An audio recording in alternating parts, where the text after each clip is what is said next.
Que los trenes del 11M fueron desguazados apenas 24 horas después de la masacre es algo que ya sabíamos. Que se hizo en contra de la ley de enjuiciamiento criminal que exige la conservación de las pruebas, también. Pero ahora el ingeniero Carlos Sánchez de Roda añade un detalle más. Al menos 90 toneladas de material desaparecieron sin dejar rastro.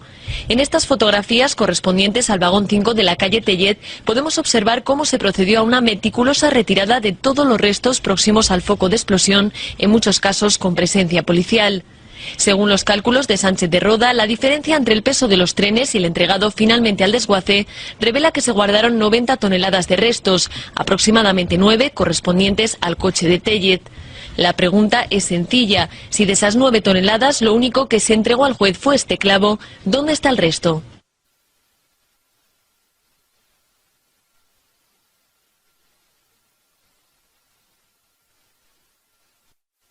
Ambos han confirmado que efectivamente la práctica habitual era entregar los vestigios que se recogen en un atentado, entregarlos siempre a la policía científica para que se haga cargo y los analice, ¿no? Que es lo que no ocurrió en el 11M, ¿no? Las dos declaraciones de este viernes han vuelto a rebatir la versión del que fuera jefe de los TEDx en el momento de la masacre. Los testigos de hoy fundamentalmente han servido para comparar lo que se hacía habitualmente con lo que hizo Sánchez Manzano en el 11M, que es muy diferente, ¿no? Durante su declaración, el exsubdirector general de la Policía Nacional, Pedro Díaz Pintado, ha confirmado que nunca se eliminan restos de la escena de un crimen sin autorización judicial.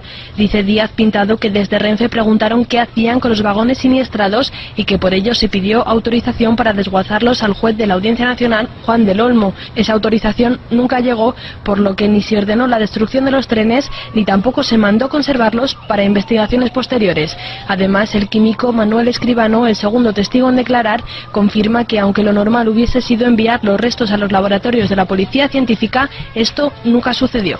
El perito de la policía científica ha explicado que los días 11 y 12 tuvieron todo preparado en el laboratorio pensando que les iban a empezar a llegar los vestigios y que, bueno, que definitivamente no les llegaron.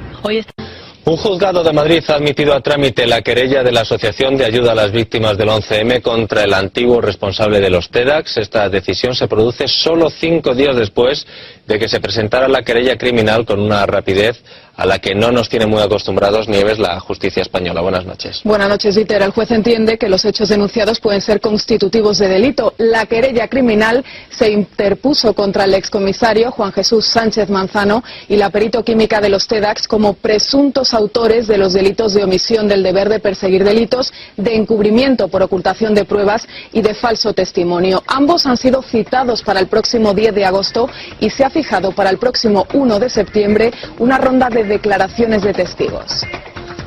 La asociación que preside Ángeles Domínguez les acusa de entorpecer la investigación de la matanza y de hacer desaparecer las pruebas que hubieran permitido saber qué explotó en los trenes, una de las mayores incógnitas que dejó sin cerrar la sentencia del mayor atentado de la historia de España.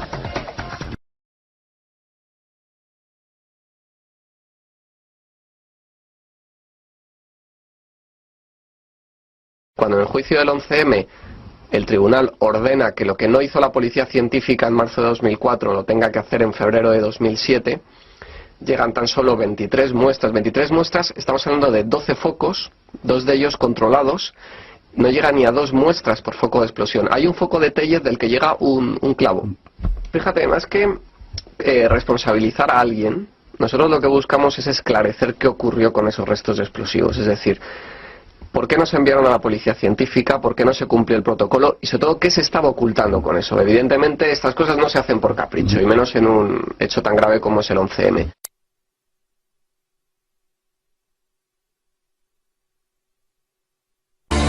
7 de julio de 2009. La Asociación de Ayuda a las Víctimas del 11M se querella contra el exresponsable de los TEDx, Juan Jesús Sánchez Manzano.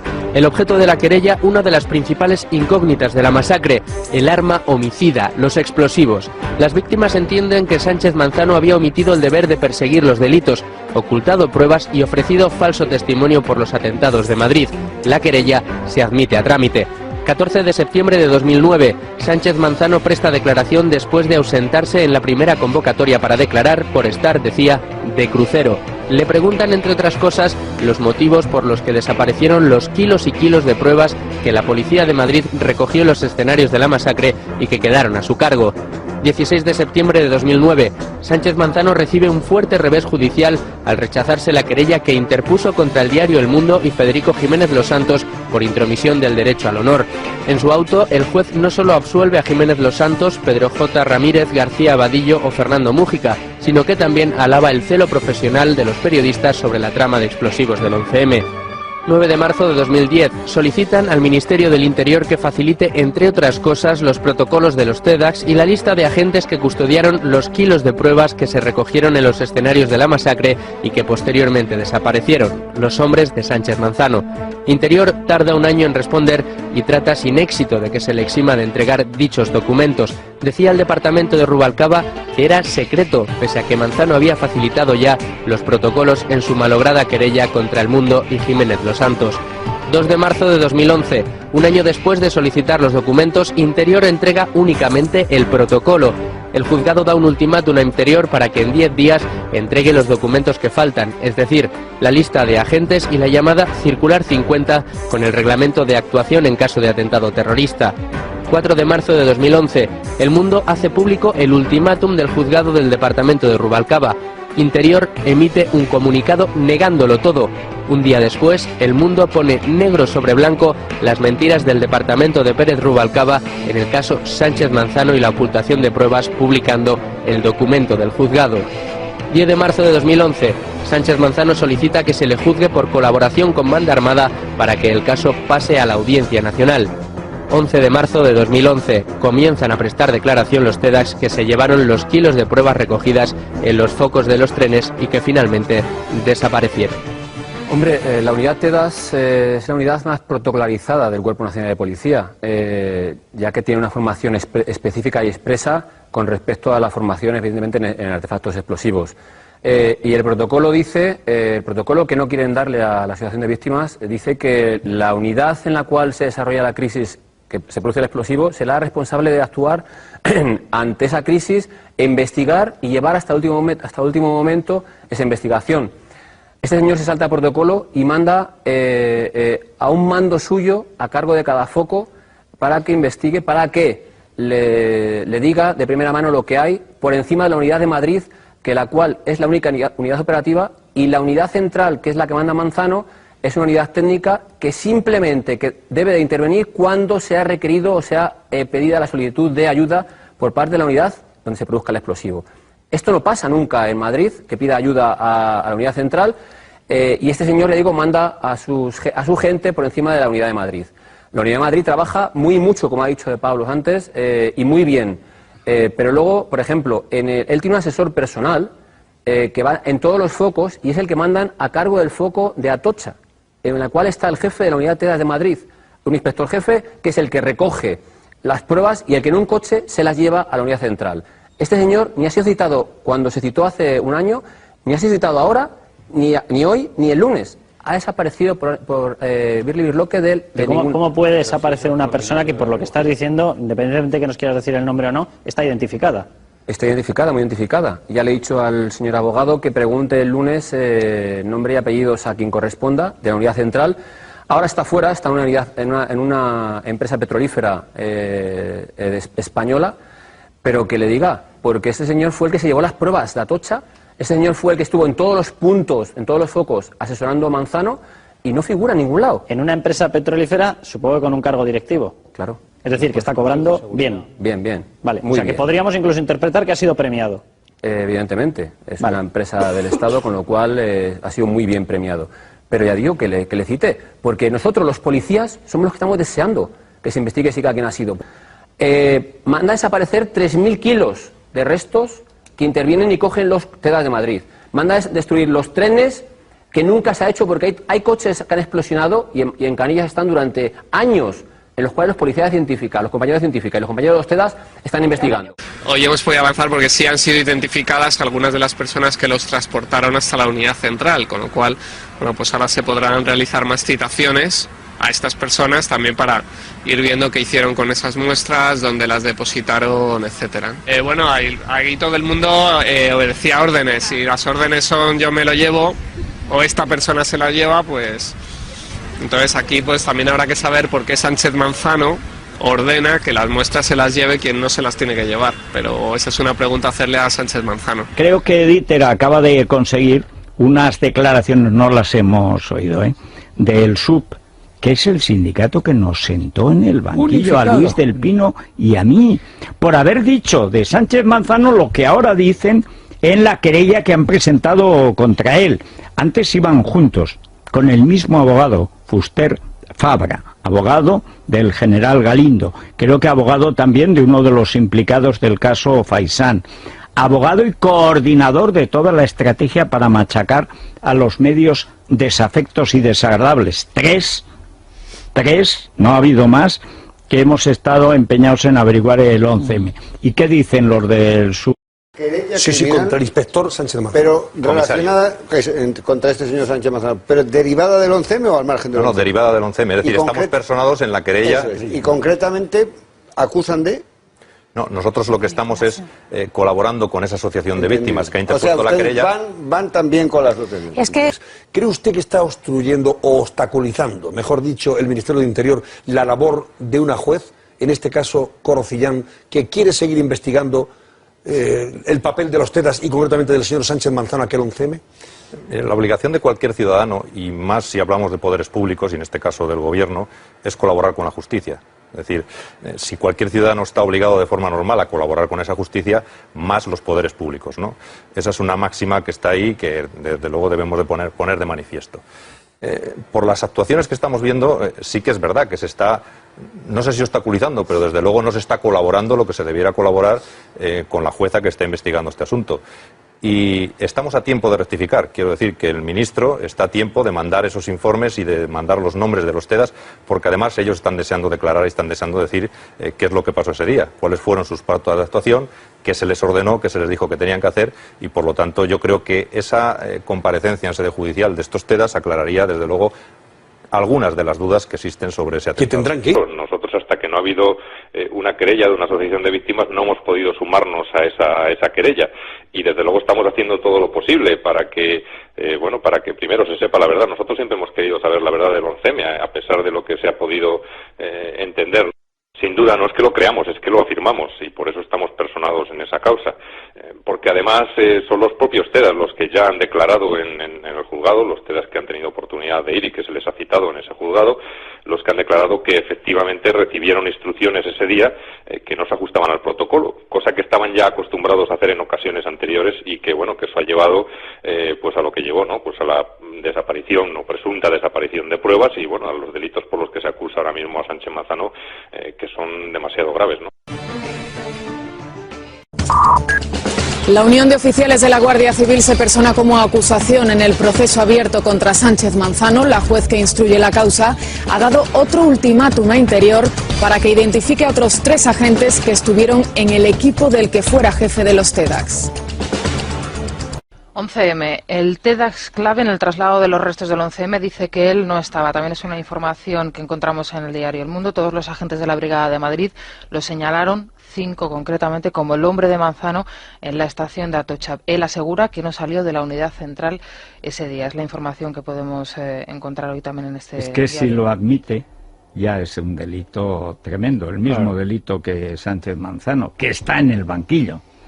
Ahora, ayer lo que cuentan los presentes, que estuvo a punto de venirse al suelo, pero físicamente, no, o sea, es que claro, cuando te repiten los testimonios de 5 y te dan hasta la marca de la furgoneta en que te lo llevabas, amigo mío.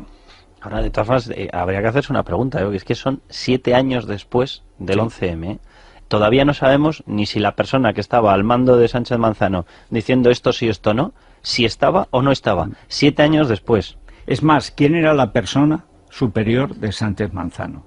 Que eso es lo que debería averiguar Ángel Acebes, desde mi punto de vista. Hombre, él no es un técnico, no es Freddy el químico, que por otra parte no sé si es químico, pero en fin. Lo digo por darle la enhorabuena a Rubalcaba, porque cuando se habla de si han entorpecido o no han entorpecido el descubrimiento del mayor atentado de España, pues hombre, 7 años después, que no sepamos ni quién estaba allí, que no sepamos dónde está un tornillo, dónde está un raíl de una vía, dónde está un asiento. Pero desaparecieron toneladas de restos.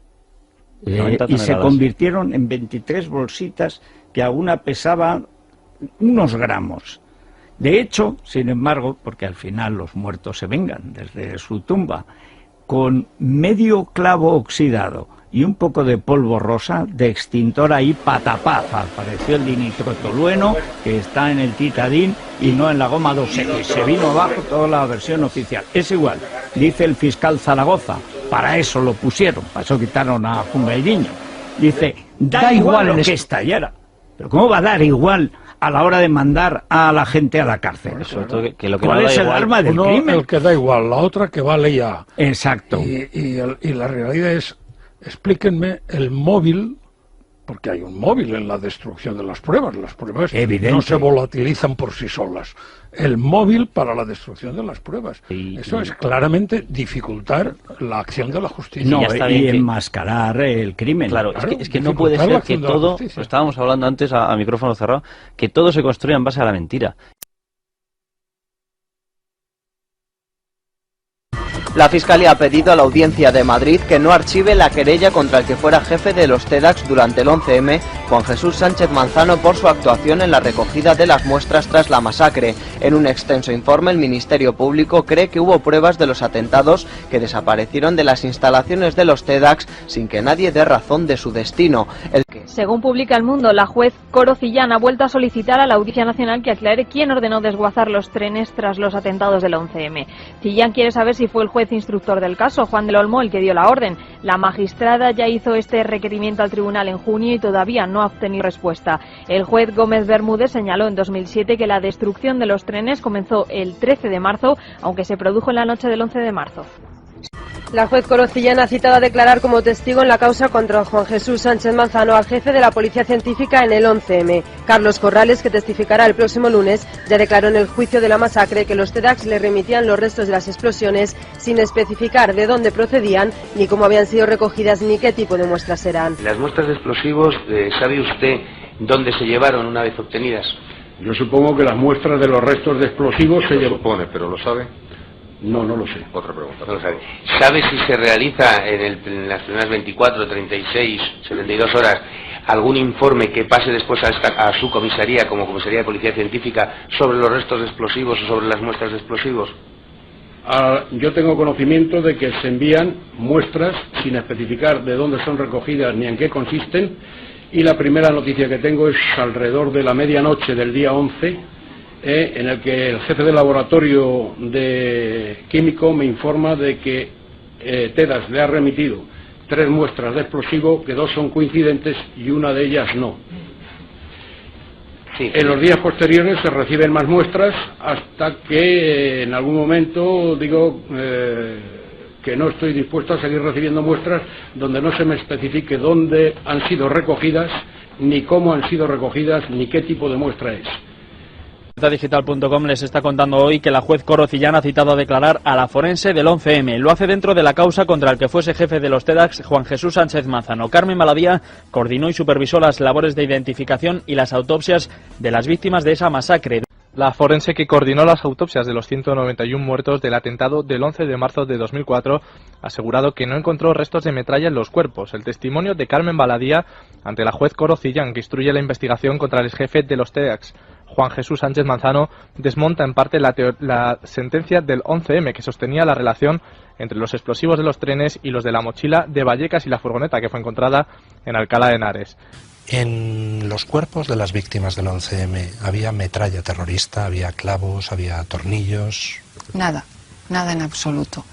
De los 191 cuerpos, solamente creo que en uno se encontró un fragmento metálico que debía de ser lógicamente de los trenes, pero ni clavos, ni tuercas, ni tornillos. No había metralla entre nuestros 191 muertos. Cillán cita a directivos de Renfe para aclarar quién mandó destruir los trenes.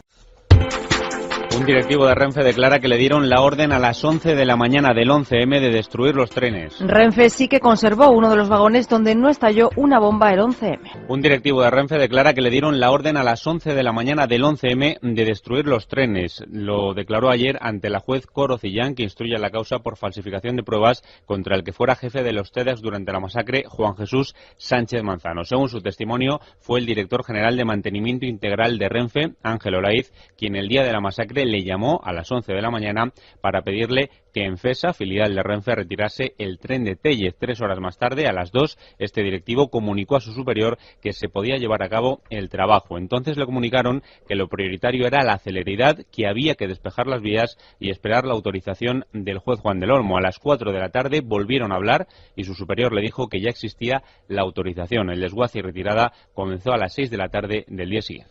En primer lugar, los restos de los trenes en tiempo récord y en segundo lugar no entiende el trabajo del juez del Olmo, al que llamará, dicen, a declarar. Alberto Lardíez, buenas tardes. Muy buenas tardes, Pilar. Ya hace bastante tiempo que la juez Corocillán cogió este complicado toro por los cuernos, el del 11M, y quiere llegar hasta el final, quiere conocer todos los detalles, todas las incógnitas aún por resolver de esos terribles atentados. Y por eso lo último que ha hecho Cillán ha sido admitir a trámite una petición del sindicato Manos Limpias para que declaren en la causa tanto el juez Juan del Olmo como la fiscal Olga Sánchez, que se encargaron de juzgar el tema del 11M en la Audiencia Nacional. La jueza Corocillán molesta tanto que, tal y como vuelve a revelar en exclusiva la Gaceta, continúa existiendo una trama para conseguir apartar a la magistrada de la carrera judicial. Pero a pesar de lo ya demostrado, la jueza encargada de la instrucción del sumario del 11M y que aún mantiene vivo el caso, no desiste en su objetivo de resolver todas las incógnitas que quedan en el aire sobre el mayor atentado que ha sufrido España y Europa. Las revelaciones del diario del Grupo Intereconomía demuestran cómo dos letrados admiten en varias conversaciones de correo electrónico estar llevando a cabo un proceso de desestabilización hacia Cillán. Según fuentes judiciales, el asunto con el que aparece relacionada la conversación, el cierre de la discoteca MoMA, carece de importancia suficiente para justificar un proceso de expulsión de la carrera judicial.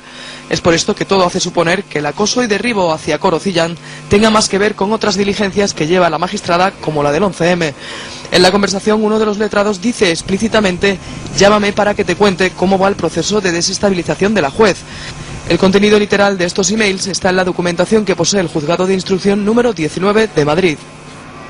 Corocillán, titular del Juzgado de Instrucción número 43 de Madrid, está investigando la presunta destrucción de pruebas inmediatamente después del atentado terrorista a cargo del jefe de los TEDx, Juan Jesús Sánchez Manzano. Recientemente ha admitido a trámite la querella de Saer Al-Jarrah contra Sánchez Manzano, así como el escrito de pruebas a cargo de Manos Limpias.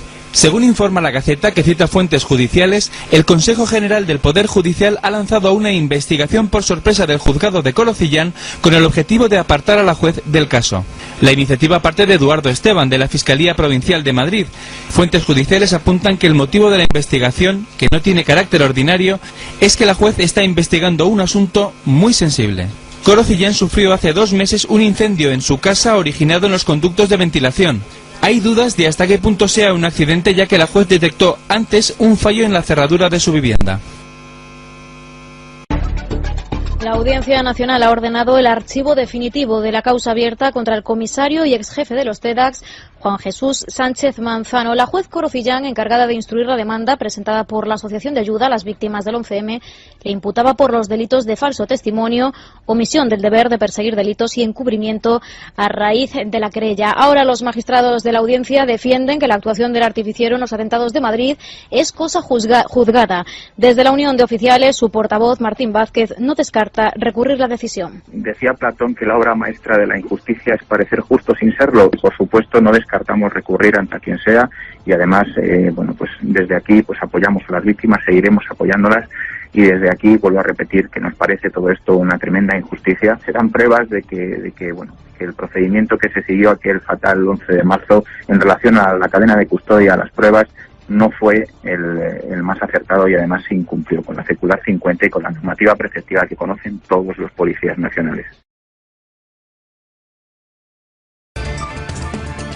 La Unión de Oficiales de la Guardia Civil se ha mostrado dispuesta a llegar hasta el final para saber la verdad sobre el 11M y ha dicho en declaraciones a Es Radio que le constan presiones, sobre todo mediáticas, contra la juez Corocillán en la causa de Sánchez Manzano. El SUP emitía esta semana una nota acusando a Rubalcaba de estar detrás de un plan para apartar a Cillán del caso. Precisamente el juez del 11M, Gómez Bermúdez, fue ayer el único magistrado que no hizo referencia a las víctimas del terrorismo ante el Consejo General del Poder Judicial durante su valoración como candidato a presidir la Sala de lo Penal de la Audiencia.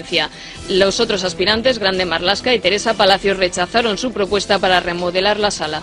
11M, hablando de asesinos y de crímenes sin resolver. Ahí también el gobierno y la Fiscalía empieza a cerdear de una manera terrible, pero terrible. Ayer la Unión de Oficiales de la Guardia Civil, que también se personó en la causa contra Sánchez Manzano, que es el primer personaje y la cabeza visible de esa red de agentes que destruyeron pruebas o se inventaron pruebas falsas, claro, si se las inventaron eran falsas, para el 11M, que cometieron perjurio hasta en 3 instancias diferentes, el Parlamento, el juez de instrucción y el juez propiamente hablando, Gómez Bermúdez. Pues ayer los oficiales de la Guardia Civil hicieron unas declaraciones inequívocas. Estos ya no son los del SUB, donde la sospecha es una obligación. Esta gente más formal. Pero dijeron lo mismo.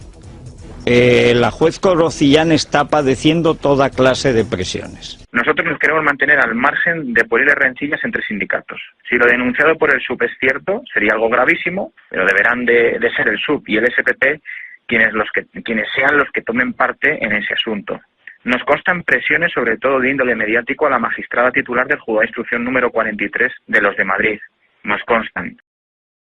¿Tenéis la sensación desde el Sindicato Independiente de Policía de que sí que está habiendo esas presiones? Por supuesto. A mí como policía me indignó muchísimo el archivo de la causa cuando yo incluso adelanté y dije, y he dicho muchas veces en esta casa, de que veríamos que peligraba el juicio del 11M si se demostraba todo lo que estaba demostrando hasta ese momento. Partiendo de ese punto, de que la juez Corocillán, yo he hablado con las partes personales en la causa y estaba muy implicada en el caso y tenía muchas ganas y pedía muchas diligencias, pedías en mi caso por mi persona, no estando personado, pero aprovechando a las víctimas del 11M y la Unión de Oficiales de Guardias Civiles, y ella estaba y quería tirar hasta el final. Y ahora de repente, ¿cómo se puede sentir esta buena mujer de que la desactiven y toda la fase de instrucción que ha hecho no vale nada? El secretario general del SEP, Carlos, que es su afiliado, el señor Sánchez Manzano, presumió a voz en grito de que el señor Rubalcaba le había llamado, él mismo presumía que había llamado para decir cómo podía desactivar, cómo podía recusar a la juez Corocillán. Ahora, que le expliquen judicialmente qué le dijo el señor Rubalcaba y qué es lo que dijo él, porque digo que el secretario general del SUB, como bien has comentado, se lo dijo en persona y presumió de ello. Por tanto, ya digo que mal por su parte y que ahora digo que judicialmente le podían preguntar cómo lo dijo. Un país democrático no puede, si es verdaderamente democrático, aceptar que sobre un asunto muy grave haya alguna parte de la verdad que no sea desvelada.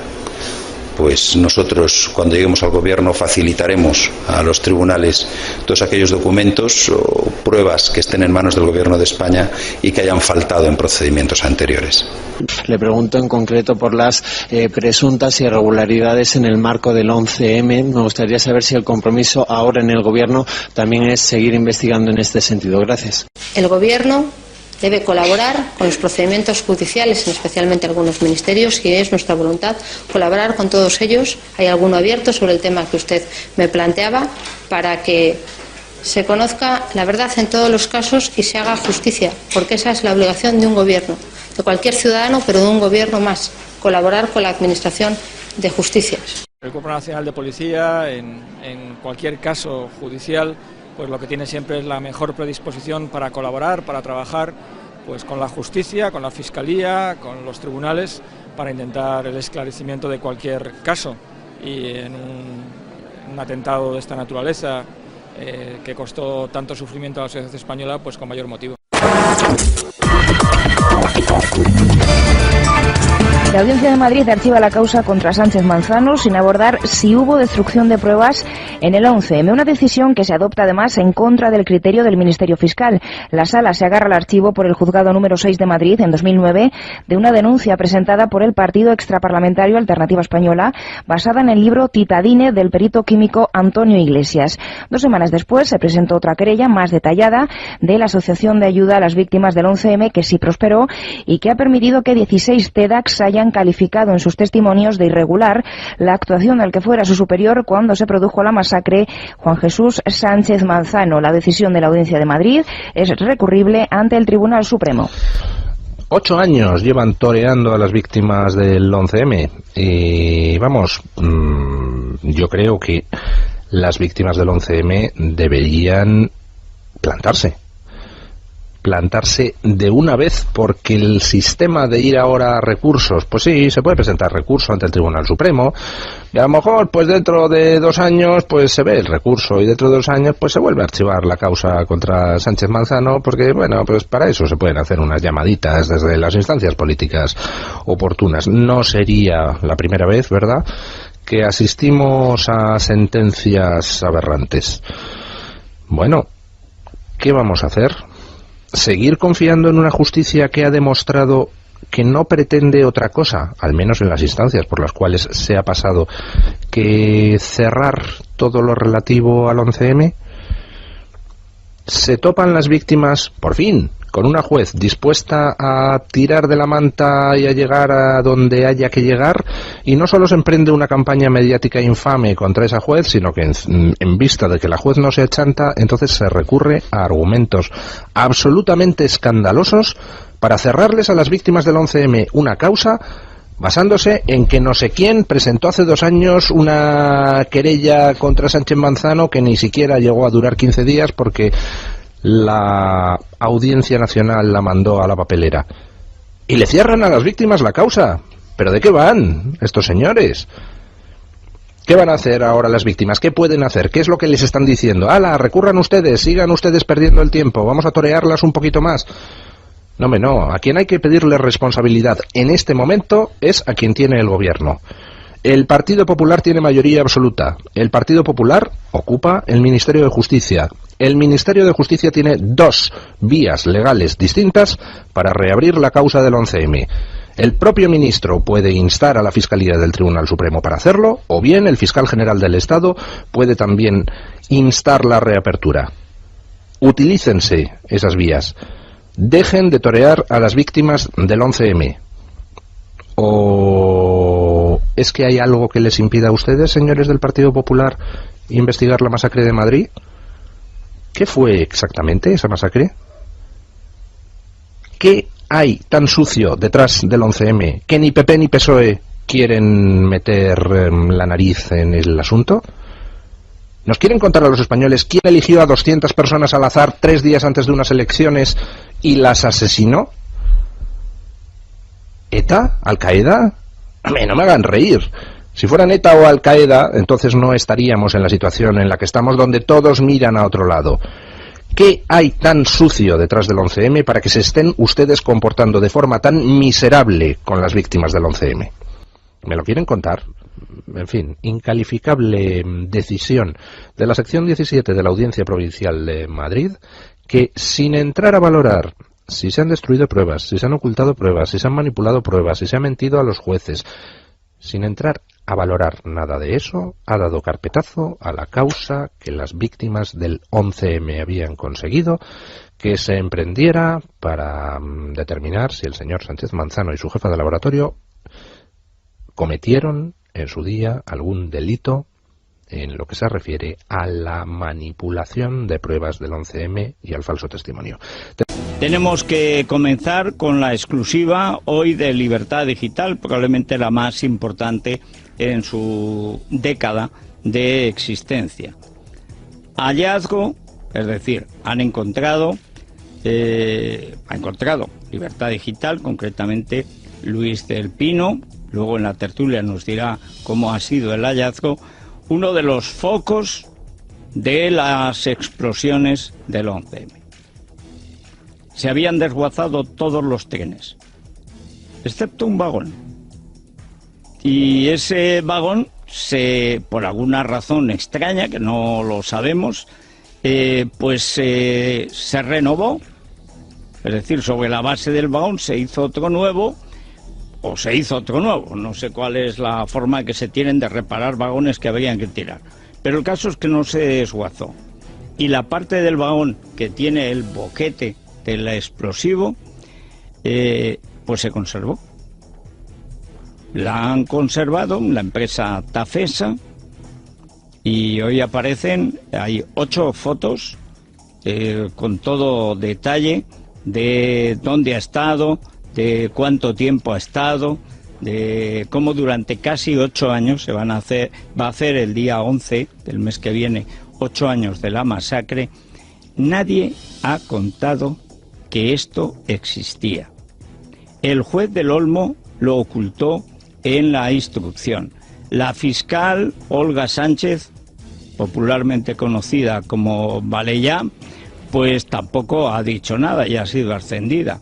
El que juzgó, el que hizo la sentencia del 11M, Gómez Bermúdez, no sabemos si lo sabía o no lo sabía. Desde luego los abogados de los inculpados nunca lo supieron. Vamos, no lo sabía nadie. Hemos repetido muchas veces que cómo es posible que se haya perpetrado esa fechoría absolutamente ilegal de destruir los restos de un atentado, que entre otras cosas hubieran servido para identificar el arma del crimen, es decir, el explosivo.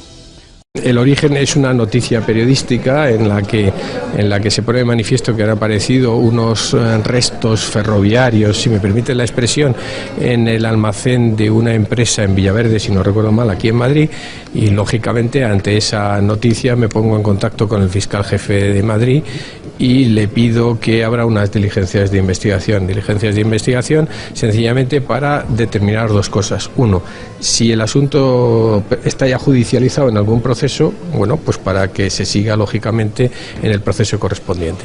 Si eso no fuera así, lógicamente que también que se determine la existencia de esos restos, que se identifiquen, que se adopten criterios respecto para su custodia de vida, y a continuación inmediatamente que se produzca, como es lógico, la judicialización de ese asunto para depurar si el hecho...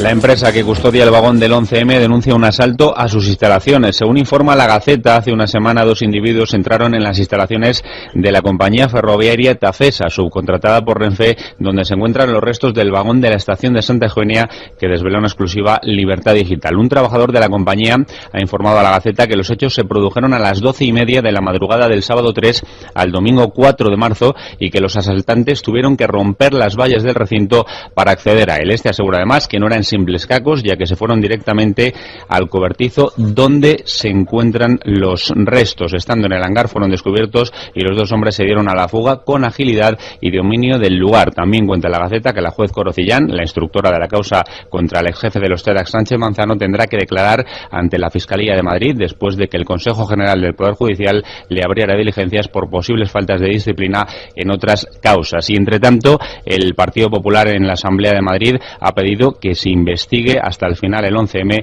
Lo hacía su diputado Luis Peral. El domingo 11 de marzo se cumplirán 8 años del asesinato de casi 200 personas que viajaban en medios de transporte público en la Comunidad de Madrid. Nunca podré olvidar las 200 bolsas negras en IFEMA que contenían los restos de aquellas víctimas del terrorismo. Ruego conste en acta mi deseo, compartido por muchos millones de españoles, de que estos atentados terroristas sean investigados hasta el final, durante todos los años que sean necesarios, hasta que se sepa toda la verdad. Muchas gracias. Ni la Fiscalía ni nadie va a reabrir el caso del 11M. Así lo ha puntualizado hoy el fiscal general del Estado, Eduardo Torres Dulce, quien ha subrayado que el sumario declaró unos hechos probados y estos son incontestables.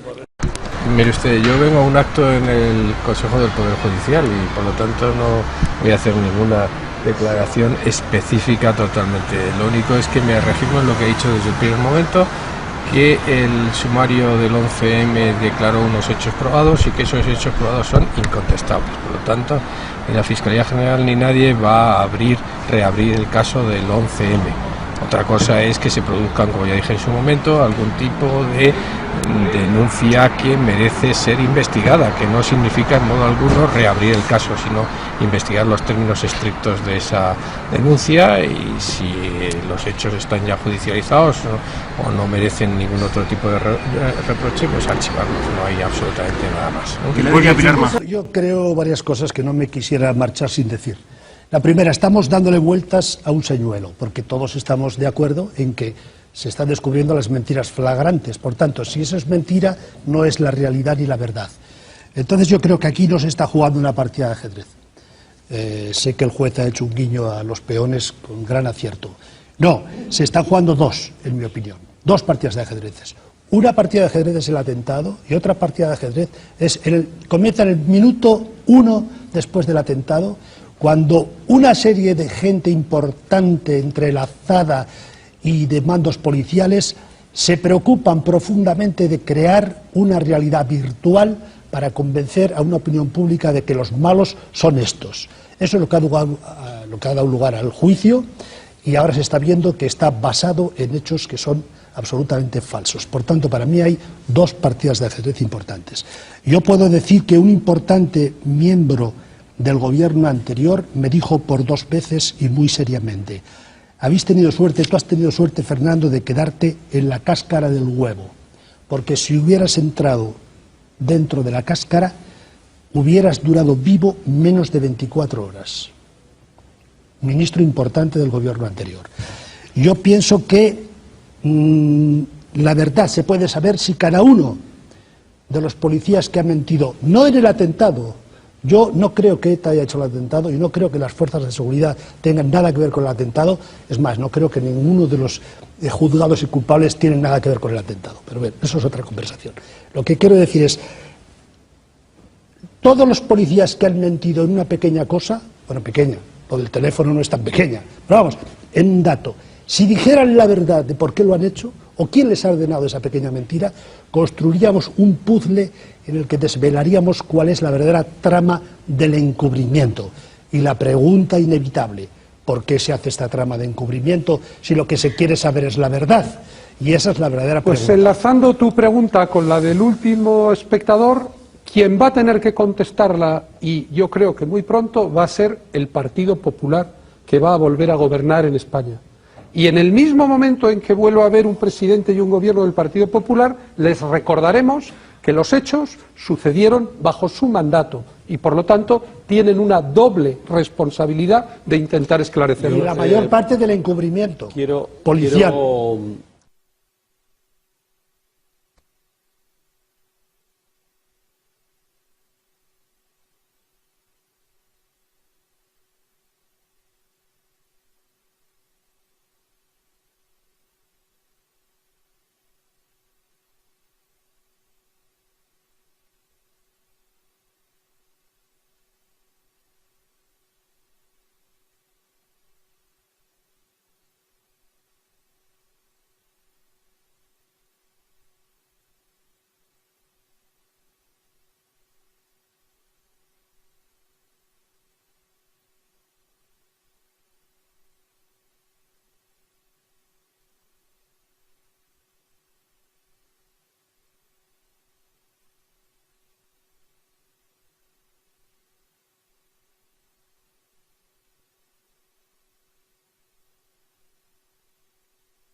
Después de 3 años y medio de investigaciones, el tribunal del 11M demostraba no saber cuál había sido el arma del crimen del mayor atentado de nuestra historia, aunque eso sí se esforzaba en cerrar el círculo. El explosivo utilizado por los terroristas fue en todo caso dinamita plástica tipo goma. Ahora el perito Antonio Iglesias, uno de los expertos independientes que participó en la pericial de explosivos, llega a una conclusión demoledora. Es altamente probable que al menos en la estación del Pozo estallara titadín. Iglesias se basa para ello en la aparición de 3 sustancias en dicha muestra, la única que no fue lavada con agua y acetona por los TEDx. El dibutilfalato, que según demuestra ahora, también apareció en el titadín incautado a ETA en Cañaveras, y las ya mencionadas en el juicio que no forman parte de la goma dos eco, la nitroglicerina y el famoso DNT. Curiosamente, días después de que apareciera esta última, en las instalaciones donde se custodiaban las pruebas se produjo el apagón que desconectó las cámaras de vigilancia. y fue entonces, tal y como relata Iglesias, cuando comenzaron a aparecer en ellas trazas de goma doseco, pese a que ninguno de los análisis previos las había detectado. Yo acuso al mando de la Policía Científica, Alfonso Vega, jefe de la pericia ordenada por el Tribunal del 11M, de entorpecer la acción de la justicia al poner trabas al trabajo de sus compañeros y al alentar en su propio informe al Tribunal las más extravagantes teorías para tratar de justificar la aparición en los análisis de componentes químicos que echaban por tierra la versión oficial de los hechos. Es decir, entonces, claro, ¿qué se puede esperar de Alfonso Vega, que es un científico en la medida que él es perito también, yo creo que es químico también Vega, pero claro que está en esa gran contradicción entre la verdad que le indica su saber científico y las órdenes que recibe del despacho de al lado? Acabábamos de ver, Andrés y yo, el dinitrotolueno, ver, contrastar, repetir, cosa totalmente lógica, la trascendencia lo requería, y bueno, pues como él era el director de la pericia y habida cuenta de la importancia del hallazgo, Alfonso, mira lo que aparece aquí, este pico.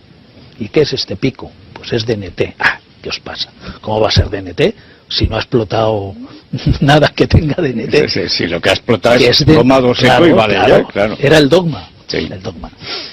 Que es DNT, que mira, que lo da la base de datos, que es el ion molecular, y cuando ya está convencido, al cabo de pues unos minutos de discusión, saliéndose de sus casillas, dice, ahora sí que me voy a cagar en la madre que parió a los TEDx. A mí esto, el otro perito se quedó blanco.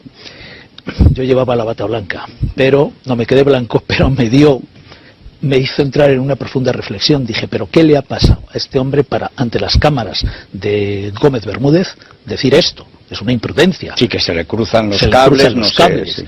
Hombre, a mí eso me suena a decepción y a sentirse engañado por algo que él había asumido como una verdad procedente de los TEDx y que se acababa de derrumbar en ese momento.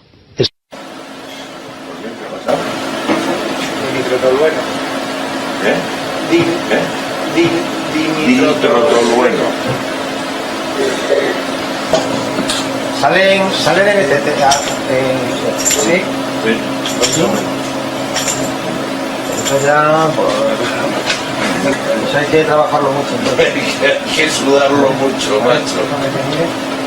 Sí, sabes, sí. Puede que haya otra carga explosiva. Y ya empiezo yo a empezar a dudar yo de peras. Y a cagarme en la madre de lo que más considero criticable de la sentencia, que acato con todo respeto como no podía ser de otro modo, pero que critico como ciudadano libre, es que él afirma con una rotundidad demoledora que ha estallado goma doseco porque hay dibutileftalato. Bien, luego hemos descubierto en mi investigación que el dibutileftalato no es privativo de la goma doseco.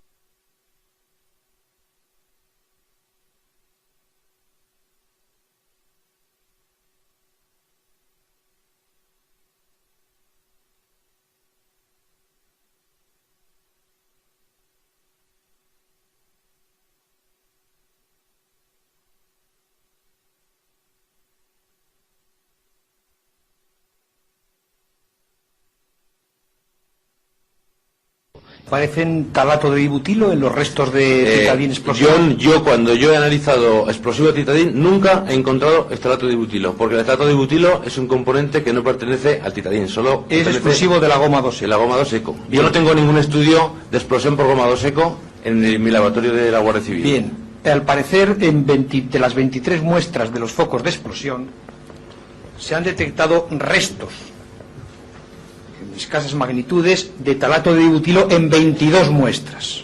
Correcto. ¿Es así? Sí, sí.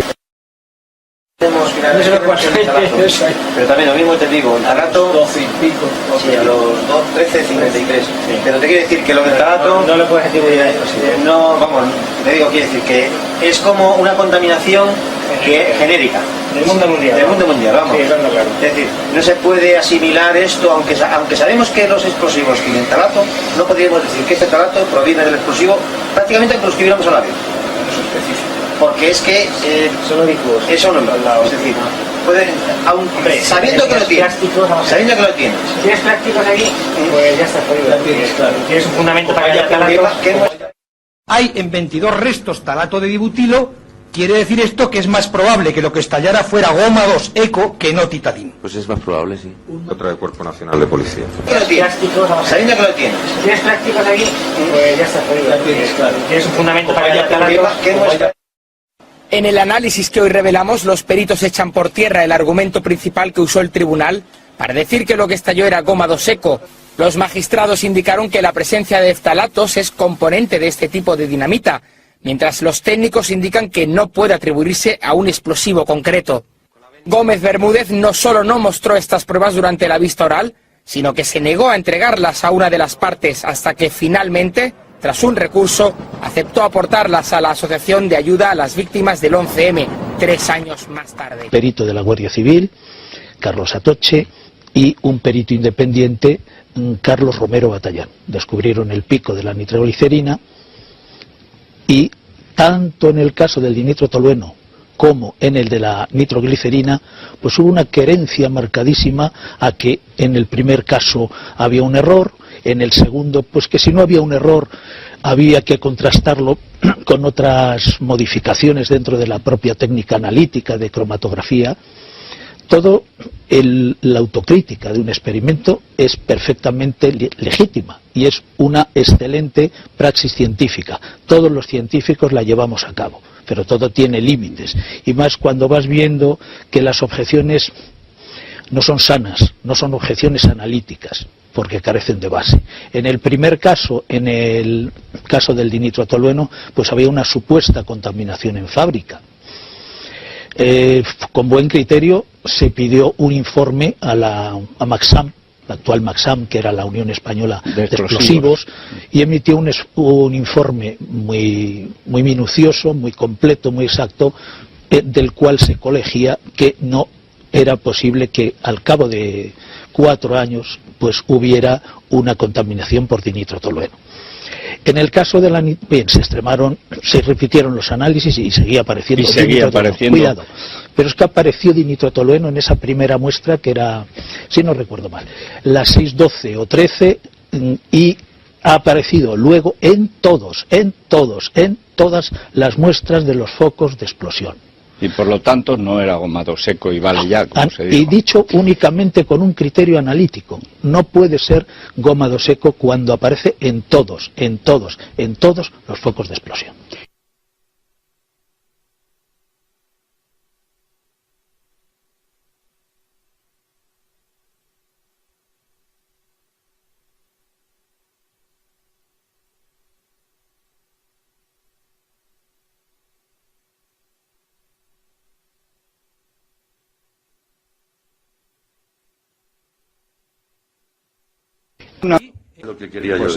Mucha tensión la que se ha vivido esta mañana en el juicio del 11M. Una vez más hemos visto dos bandos claramente diferenciados. Por un lado, los peritos propuestos por las partes que hablan de un tipo de explosivo distinto a la goma 2 eco oficial. Por otro, los expertos de la policía, Guardia Civil y el jefe de la pericia, Alfonso Vega, dicen que la aparición de DNT y nitroglicerina en el pozo se debe a la contaminación. Que nosotros no hemos ido buscando absolutamente nada. Y sí quiero dejar constancia de que esta muestra M1 ha sido analizada 8 veces, es decir, en 8 sistemas distintos y con 8 procedimientos distintos ha aparecido nitroglicerina. ¿De dónde ha venido esa nitroglicerina? No lo sabemos.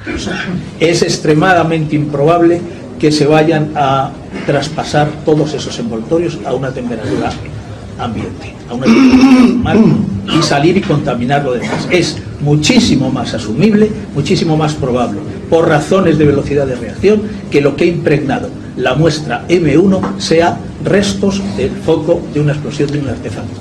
Alfonso Vega ha mostrado además unos gráficos de los análisis que se efectuaron sobre esa misma prueba en 2004. Vega ha contradicho al aperito que declaró ayer. Según él, las muestras se contaminaron por el incorrecto embalaje. Así sentenciaba Bermúdez el inicio de un interrogatorio que, si para algo ha servido, es para echar por tierra la teoría de la contaminación. El momento más tenso llegaba cuando la jefa del laboratorio de los TEDx explicaba cómo guardaba las muestras en los armarios de su almacén. Evidentemente no se pueden tener miles de habitáculos estancos, asépticos, donde guardar miles de muestras durante 10 años, 12, 15, 20. Ya, pero ni estamos hablando de 10, ni de 12, ni de 15, ni de 20. Estamos hablando de 3 años y estamos hablando de un hecho muy concreto. Y el momento más curioso, después de que el aperito se apuntase a la teoría de la contaminación para explicar la aparición de DNT y nitroglicerina, dos componentes que no forman parte de la goma dos eco, pero sí del titadín habitualmente utilizado por ETA. La testigo insistía en defender la contaminación, en este caso por evaporación, pero esto era lo que sucedía cuando le preguntaban cómo estaban guardadas las muestras de los explosivos. Hay una bolsa que cierra una caja de cartón. En esa caja de cartón hay unas bolsas de plástico. Dentro de esas bolsas de plástico, unos sobres de papel normal. Y dentro de esos sobres existen varias bolsas, en algunos casos 2, en otros casos 3, una sobre otra, encintadas con cinta adhesiva, que guardan la sustancia explosiva. Bien, y con estas características es posible que se traslade o se traspase. Yo lo encierro en todo ese tipo de bolsas precisamente para evitarlo. Señor Garantía no sé. Y además de todas esas bolsas, el armario donde estaban, ¿verdad? Y el armario, donde solo estaban las muestras del 11M. Si contempláramos por un momento la posibilidad de la contaminación, es lógico pensar que no fuera la primera vez que algo así sucedía. Sin embargo, ¿han existido precedentes de contaminación en el laboratorio? En los resultados que a mí me ha mandado el laboratorio nunca han sido extraños ni que se salieran de ningún parámetro normal. La sesión de tarde del juicio del 11M ha continuado con la polémica sobre si la presencia de nitroglicerina y DNT en los explosivos, dos sustancias que no forman parte de la goma dos eco, se debe a la contaminación. El juez Gómez Bermúdez ha vuelto a insistir en que esta teoría es una mera hipótesis. Para la contaminación tiene que estar en algún sitio el DNT. Bien, ¿Dónde está el DNT? La hipótesis que se baraja por parte de este perito es que en el almacenamiento de las muestras existía algún explosivo que contuviera DNT y por mecanismos de absorción de estas muestras hacia... Sí, eso lo he explicado, pero por lo tanto la base de su explicación es una hipótesis, que existiera un explosivo con DNT en el lugar de almacenamiento. Exactamente. Pero es una hipótesis, esa base. Una hipótesis que está avalada por muchos experimentos y muchos datos analíticos. Perdone, las hipótesis de origen no está avalada por nada, no puede estar avalada por nada. Usted ha visto el explosivo, no dice. Mi hipótesis es que había un explosivo porque se puede producir. Eso es lo que está diciendo usted. Cuando la teoría de la contaminación en fábrica desapareció, entonces surge una nueva teoría, que era la contaminación por volatilización de componentes de otros tipos de explosivos.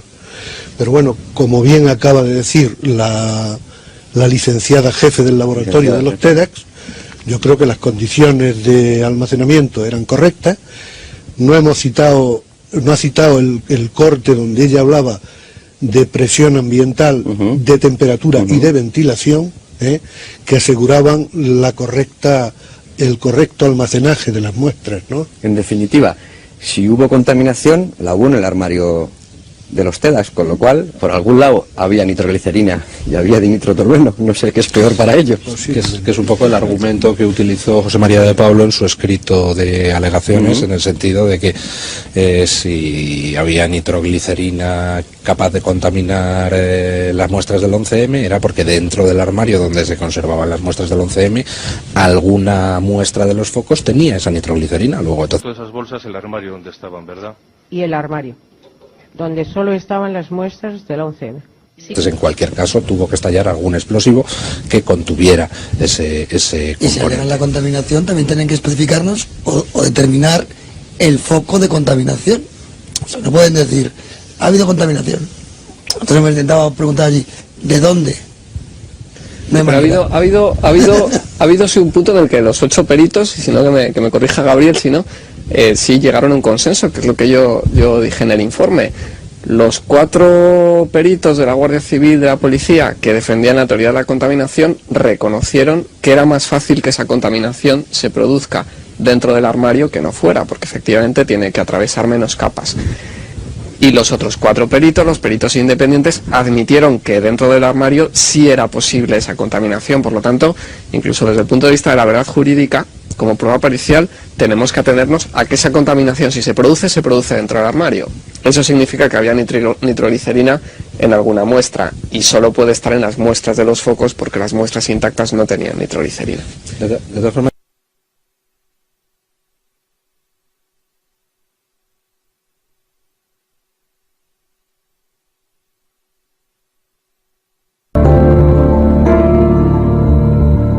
es la historia de un intento por ocultar pruebas.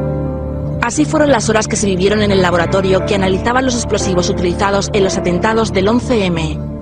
La clave la tienen los protagonistas de las imágenes y un nuevo hallazgo, nitroglicerina. Un nuevo componente que niega la hipótesis de la goma 2-eco. El funcionario policial Alfonso Vega fue el jefe de la pericia y hombre clave en el laboratorio. Informa de la aparición de la nitroglicerina, aunque insiste sospechosamente en que la cantidad es mínima. Antonio Iglesias es el técnico de la Asociación de las Víctimas del 11M y autor de Titadín, donde cuestiona la conclusión recogida en la sentencia de Gómez Bermúdez. Asegura hoy que en ninguno de los trenes había goma 2-eco. Carlos Atoche es perito de la Guardia Civil. Durante la grabación mantiene varias tesis diferentes a las que sostuvo en el juicio. Finalmente reconoce en el laboratorio la existencia de nitroglicerina. Gabriel Morris es perito clínico de la Asociación de Víctimas contra el Terrorismo. Perdió a su hijo durante los atentados del 11M. En las imágenes aparece en segundo plano. Su aportación ha sido clave para descubrir la verdad. En la sala también estaban Andrés de la Rosa, perito policial y el primero en nombrar el componente dinitrotolueno. Carlos Romero, perito independiente y encargado junto a de la Rosa de colocar por primera vez en el cromatógrafo restos de la explosión del pozo. Y José Luis Ferrando, perito de la Guardia Civil, solicita la comparación de las muestras con Titadín. Las muestras que está pintada en el cromatógrafo de base, dan que sí, como que no, que me vaya, que sí, que no, que sí, que nitroglicerina. Entonces, eso hay que confirmarlo in extremis, ¿de acuerdo? O sea, eso es una cosa, porque puede que sea y puede que no sea. Tan pequeño que es difícil de valorar si existe o no existe, ¿vale? Caso de que aún tengamos... No es tan pequeño, son 3.000 cuentas. 3.000 cuentas con respecto a 3 millones... Entiendo que es una putada, pero es una realidad. La actividad racional me parece perfecto y bienvenida sea. Y entiendo que es una cantidad mínima porque es pequeño el tipo de perfil en este mundo que no está ahí. Es una de nuestras actividades de la canoria. Creo que es todavía muy pronto para... No estamos diciendo que sea muy pronto, muy lento. Pero vamos a decir lo que aparece, coño. No, lo que aparece es un pico. Aparece un pico. A ese tiempo de atención que tiene un 46. ¿Un 46 que es? Nitroglicerina. No, pues joder. Vamos a ver, que el 46 no es ¿Sí o no? ¿Sí o no? Sí. Vale, bueno. Salen en el... ¿Sí? Sí. Eso ya, eso hay que trabajarlo mucho. Hay que sudarlo mucho, macho. Sí, sale, sí. Puede que haya otra carga explosiva. Y ya empiezo yo a dudar yo de telas. Y a cagarme en la madre de dónde procede? No vamos a hacer famosos ahora. ¿Cómo? Famosos. No vamos a hacer famosos esto.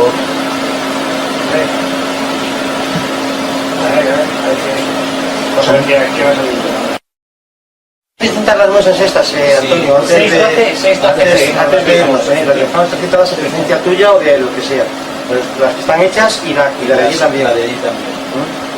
¿Vale? No quiero que haya ningún problema.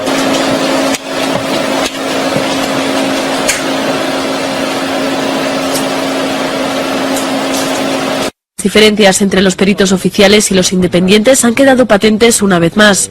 Los primeros siguen insistiendo en la teoría de la contaminación, aun cuando ha quedado demostrado que sometiendo las muestras a un sistema de envejecimiento, esta no se produce. Es una estufa de desecado, tipo de laboratorio, que aproxima de un recipiente estanco, cerrado, y por tanto sometido a calor para desecar. O sea, que meten el explosivo... Metemos allí para ver un poco el envejecimiento que habían tenido las... cerrado, lo calientan para que evapore, se seque y no hubo contaminación. No ha habido ninguna contaminación. Otro perito... A pesar de todas las evidencias, los peritos oficiales seguían insistiendo en la teoría de la contaminación, tanto que al presidente del tribunal no le quedó otra que dejar claro que en todo caso se trataría de una mera hipótesis. Pero ¿dónde está el DNT? O sea, ¿dónde físicamente bien? Usted dice, no, estamos seguros que es así. Digo, bien, ¿y dónde está? Espera un momento. ¿Y dónde está ese DNT?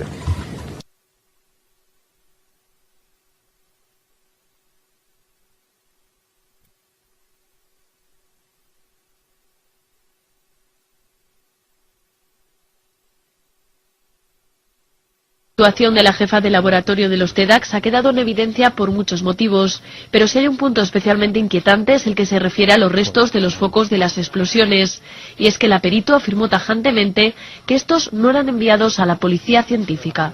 Vamos a ver, ha dicho usted esta mañana que suele remitir siempre a la policía científica los explosivos no explosionados que podrían tener algún aditivo. Yo le pregunto, en caso de vestigios de explosivos que sí han explosionado, es decir, los que proceden de focos de explosión, ¿remiten ustedes habitualmente esos restos a la policía científica? No. Algo curioso cuanto menos si tenemos en cuenta que los laboratorios de la policía científica disponen de equipos de mayor sensibilidad y eficacia. No obstante, el abogado de la Asociación de Ayuda a las Víctimas del 11M, José María de Pablos, se encargó de dejar en evidencia a la perito. Interesaría, señoría, que se mostrase a la perito en el legajo de prueba anticipada número 1 de la serie de informes aportados por la policía científica, el informe 05Q1-116, y dentro de ese informe el oficio que está al final en el que por el laboratorio TEDx se remiten restos de explosión del coche bomba de IFEMA del 9 de febrero de 2005 a la policía científica. Es a efectos de que me explique por qué en ese caso sí se remiten los restos de explosión y ahora nos ha dicho que no se suelen enviar. Bien, ¿cómo ha dado usted todos los datos? Pues díganos por qué se remitieron. ¿Por qué se remitieron? Porque yo no estaba, señoría, estaba desplazándome a Barcelona. Sí, eso lo he entendido perfectamente, pero tiene que decir, se remitieron porque yo no estaba. Y es que, tal y como ha quedado demostrado, este no es el único caso del que se tiene constancia del envío de muestras a la policía científica. Y en el caso también consta en el legajo número 1 de prueba anticipada de la explosión ocurrida, es el informe 527Q105 sobre la explosión en el aparcamiento, en el estacionamiento del Estadio de la Peineta de Madrid. ¿Por qué se remitieron? No recuerdo eso, tendría que mirar el expediente, ahí sí que no me acuerdo. Del otro lo tenía clarísimo, este no lo sé. Y en el informe que también consta en el mismo legajo 05Q1-533 sobre una explosión en la calle de Orense, en Batundeira, número 8, Belle de Orense, ¿por qué se remitieron a la policía científica? Mire usted, yo no me puedo acordar de los 3000 y pico asuntos que ha gestionado el laboratorio. Ante tales evidencias, hasta el juez Gómez Bermúdez quiso dejar constancia del voluminoso legajo de análisis realizados por la policía científica. Y por último, en la relación de artefactos, nada más basta con que diga las páginas. ¿Son cuántas páginas de relación de artefactos? O de restos. Lo tiene al final de la constan 43 páginas de relación de artefactos.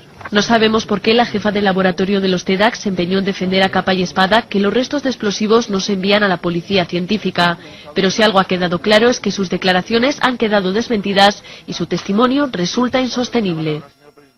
El análisis han comparecido por fin ante el tribunal y lo han hecho para denunciar que, aun siendo los encargados de tal pericia, se les negaron los resultados de los estudios realizados el mismo día de la masacre. Hay una cosa que no acabo de entender, y es que nosotros en reiteradas ocasiones hemos pedido información analítica de los análisis iniciales realizados y en ningún caso se nos ha suministrado. Sí. ¿Recuerda usted qué componentes de dinamita se detectan? Sí, en inorgánicos, nitritos, nitratos y amonio, con lo cual la lectura es nitrato amónico, y en orgánicos, nitroglicol. ¿Por qué ha esperado hasta hoy para concretarlo y en estos 3 años se refería únicamente a componentes genéricos de dinamita? Incluyo aquí su declaración de hace aproximadamente un año en el Juzgado Central de Instrucción número 6. Perdone, a mí me hablaron de qué componentes había, digo, estuvimos hablando sin que me dijeran, detálleme cuáles son los que les salen a ustedes en análisis. A mí eso nunca se me produjo. Estuvimos hablando de los componentes que desaparecían, de otros que no estaban, y de que yo no recuerdo que se me dijera en ningún caso en estos 4 años que escribiera los componentes. Los componentes, tengo que decir aquí claramente, nunca, jamás han sido un secreto. Pero es que además existían unas placas en las que aparecían pormenorizados los componentes que se encuentran en los explosivos, y decimos existían porque ya no existen. Y ahí aparecen, digamos, detallados o pormenorizados los componentes que se encuentran, ¿no?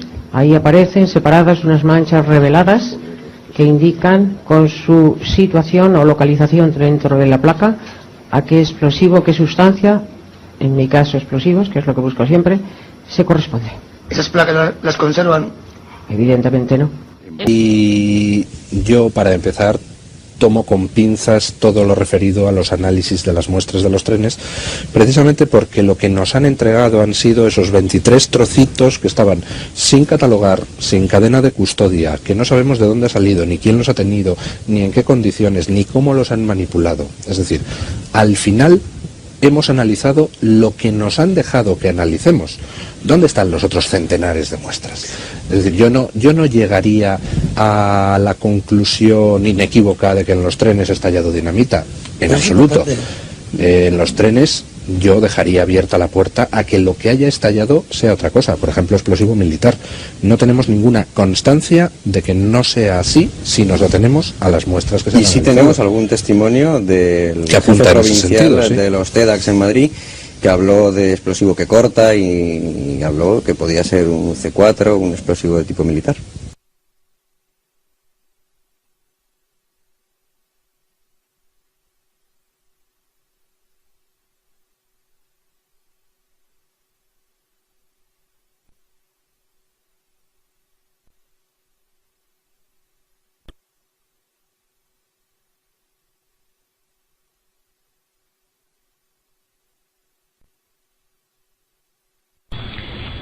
¿Recuerda usted la declaración que prestó en el juzgado de Central de Instrucción número 6 el día 12 de julio de 2004?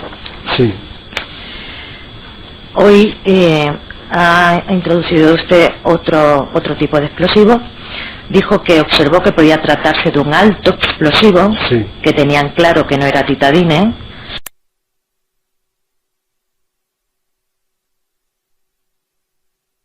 Porque este tipo de explosivo muerde, es decir, no tiene corte limpio, lo que nos acaba de manifestar. En cambio, un alto explosivo corta totalmente, y una vez visto los resultados de las explosiones, usted dijo que podía tratarse de un C3 o un C4, que es un alto explosivo que procede a cortar limpiamente.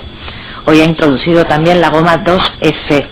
Sí, pero este tipo de explosivo, la goma 2F y la titadine, ¿no son altos explosivos? No, no lo son.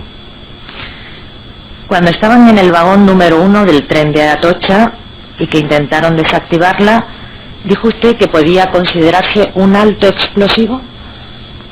¿Que podía tratarse de un alto explosivo? Sí, por eso utilizamos los métodos que los utilizamos en todo momento pensando que era un alto explosivo.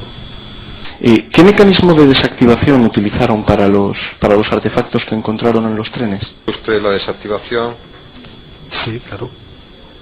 La de uno de ellos, sí. Bueno, se utilizaron medios disruptores. ¿Medios, perdóneme? Disruptores. Disruptores. Sí, es lanzar agua a mucha potencia. ¿Son medios adecuados para C3, C4, sí, para gomado seco o para todos? No. Sería perfecta para C3-C4, pero no para ECO, ¿eh? Pero no para ECO.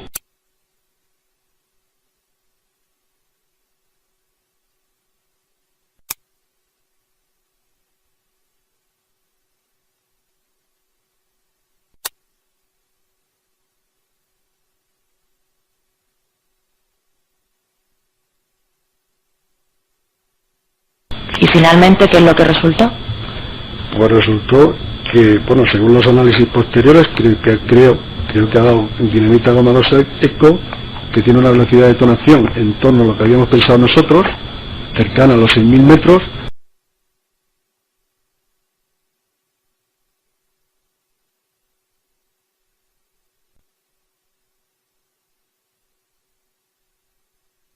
Lo cual quiere decir que podría ser dinamita goma de seco, podría ser explosivo. Perdone mi ignorancia y probablemente no lo he entendido. A propósito de lo que se entiende por un alto explosivo, ¿qué se entiende por un alto explosivo? Se lo explico. Una de las características físicas que tiene un explosivo es su velocidad de detonación. Ya he explicado eso, por favor, abreviando. Alto explosivo es cuando tiene una velocidad de detonación superior a ¿cuánto? Anda en torno a 5.800 metros, 5.600. Por encima de 5.600 alto explosivo. Otra pregunta. Entendido. ¿Qué es más rápido? Creo que lo he contestado, pero posiblemente yo lo haya notado mal. ¿Qué es más rápido? ¿Goma 2 o titadine?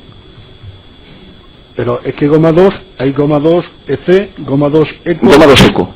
Es muchísimo más alta la dinamita goma 2 eco. Ya sabéis que yo, por lo que he estudiado después del tema ronda los 5.600, 5.700.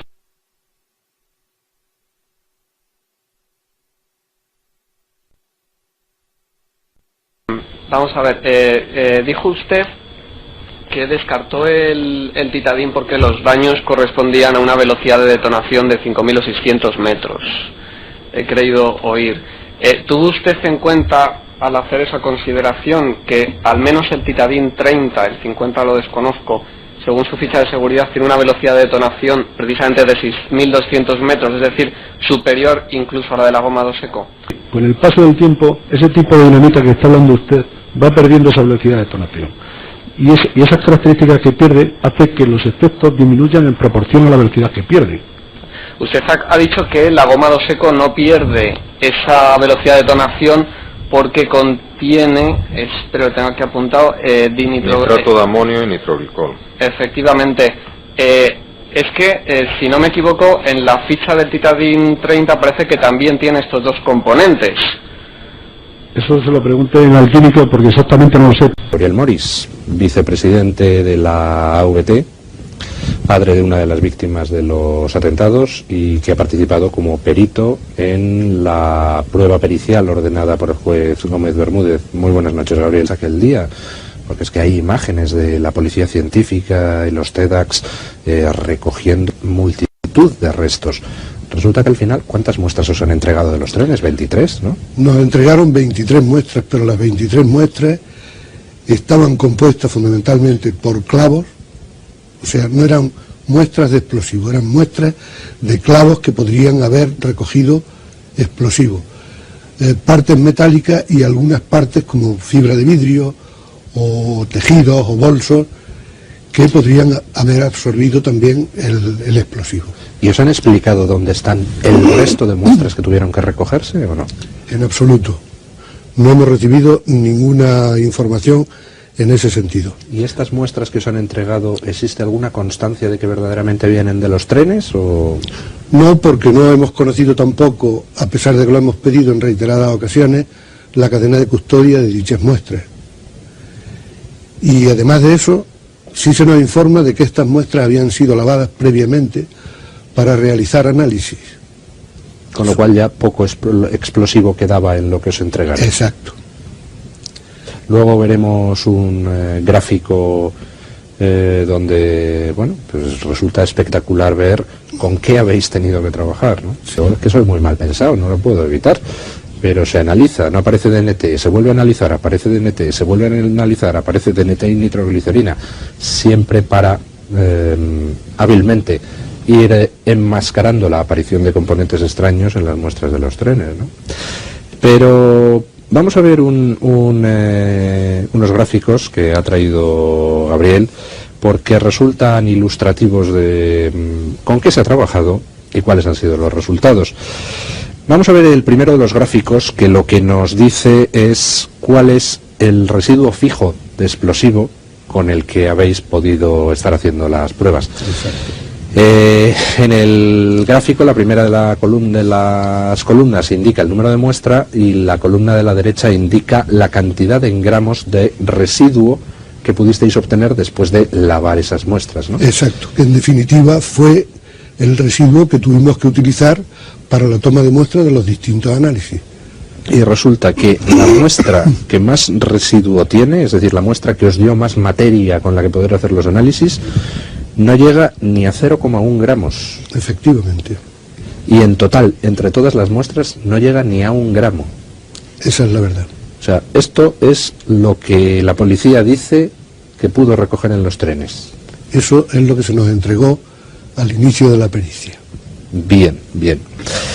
Y dentro de estas muestras, pues hay una que es la famosa muestra M1, que podemos ver en el gráfico siguiente, pues una comparativa con lo que fue, con lo que es la titadine, que es el explosivo que ETA ha utilizado en muchas ocasiones, y resulta que ahí lo que vemos, arriba está, corrígeme Gabriel si me equivoco, la muestra patrón de titadine. Bueno, no es exactamente la muestra patrón, es una muestra de referencia obtenida de la caravana de Cañaveras. Exacto. Ajá. Que aportó la Guardia Civil como muestra de referencia para que nos sirviera un poco de punto de partida para y ahí se ve un pico interpretarlo. de nitroglicerina, no, perdón, de nitroglicol a la izquierda, luego en el centro un pico gordo de nitroglicerina. Exacto. Y luego a la derecha dos picos más pequeños de isómeros del dinitrotolueno. Correcto. Exactamente, que esos son los componentes, digamos, principales. Una pregunta, ¿por qué aquí no sale el nitrato amónico? Porque el nitrato amónico no sale en esta técnica. Ajá, el nitrato amónico, como es soluble en agua, sí, es inorgánico, se analizó por una técnica diferente, de la electroforesis capilar. Ajá. Y luego en la parte de abajo del gráfico lo que vemos es cuál fue el cromatograma obtenido en la muestra M1. La famosa muestra de polvo de extintor, que lo que tenemos es el pico de nitroglicol, luego un pico de nitroglicerina más bajo que en el titadine, y dos picos a la derecha de dos isómeros del dinitrotolueno, y un último pico que no sé a qué corresponde. Sí, ese corresponde al ftalato. Los ftalatos, el ftalato de dibutilo, sí, se encuentran con bastante frecuencia por esta técnica, y no hay que asociarlo obligatoriamente al compuesto que estamos analizando. Porque puede provenir de plásticos, exacto, o de pinturas. Exacto. Ajá. Yo querría hacer una observación, y es que no podemos hacer un análisis cuantitativo. Sí. Bueno, claro, porque la intensidad no está relacionada con el contenido de ese compuesto en la muestra. Porque de lo que estamos hablando no es de un trozo de explosivo, sino de un polvo de extintor que se arroja, que se impregna, exacto, y que puede haber absorbido unos componentes más, exacto, u otros componentes, exacto, menos. Exacto. Ajá. Y luego, el último de los gráficos, lo que tenemos es la comparativa de esa misma muestra M1 con lo que sería la goma 2 Eco que fabrica Maxam. Arriba se puede ver el pico del nitroglicol en el centro, a la izquierda hay otros componentes que no sé a qué corresponderán. Los componentes de la izquierda son despreciables porque no forman parte de los explosivos. Por esta técnica salen componentes de distinta naturaleza, ¿no? Pero los explosivos para los cuales se mete un patrón de referencia no aparecen en esa zona. O sea, que esa zona... Pero lo importante sería a partir del pico central hacia la derecha, exacto, y lo único que se ve es el pico del nitroglicol y exacto, el pico de la nitroglicerina. Exacto. Y no aparece para nada el dinitrotolueno. Exacto. Mientras que en el otro cromatograma, se puede denominar a esto cromatograma también. Cromatograma. En la parte inferior, pues vemos lo que ya habíamos visto antes, la muestra M1 con su pico de nitroglicol, nitroglicerina y los dos isómeros del dinitrotolueno. Bueno, pues a la vista de todo esto, yo creo que la conclusión más sensata desde el punto de vista lógico es la que defienden dos acusaciones ahora mismo en sus conclusiones, entre ellas la VT, que desde luego lo que nos habían dicho, que es que había estallado gomado seco, no es. Podrá ser cualquier otra cosa, pero desde luego las pruebas materiales, es decir, el análisis químico de las muestras de los trenes, dice que lo que hay ahí no es gomado seco, o por lo menos no solo gomado seco. Efectivamente. Con lo cual, pues sigo insistiendo en mi tesis. ¿Por qué no se han hecho análisis adicionales? No lo entiendo. Ni análisis adicionales ni análisis previos, porque para mí los análisis debían de haberse realizado justo en los días en que ocurrió el atentado. Posiblemente se realizaron, ¿no? No lo sé, no tengo información. A mí me gustaría pensar bien, de verdad. Yo en general soy bien pensado, pero claro, ante los hechos no se puede pensar bien.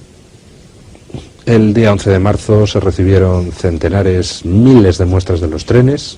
Resulta que no se analizan en el laboratorio de la Policía Científica con estos métodos que nos permiten obtener perfectamente todos los componentes diferenciados. Nos dicen que se realizó un análisis con un método mucho más primitivo, que es el de cromatografía de capa fina, que es casi manual, ¿no? Sí, pero curiosamente tampoco hemos visto el cromatograma realizado en capa fina. No, porque nos dicen que se ha destruido, como tantas y tantas cosas dentro de... Pero claro, yo creo que hay soluciones para todo. Si se pensaba destruir, se podía haber hecho una foto y haber conservado el registro, porque la obligación de cualquier laboratorio de este tipo es conservar los registros de análisis durante 15 o 20 años.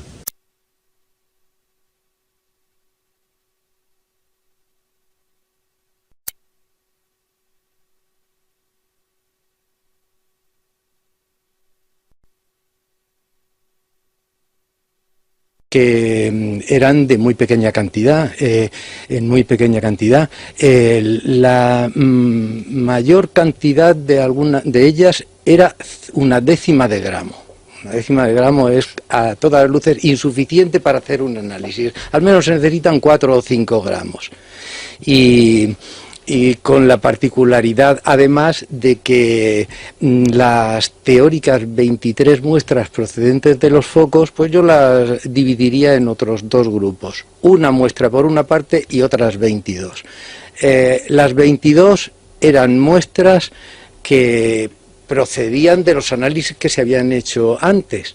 Cuando se hace un análisis de una muestra, se intenta por todos los medios extraer todo lo que tiene.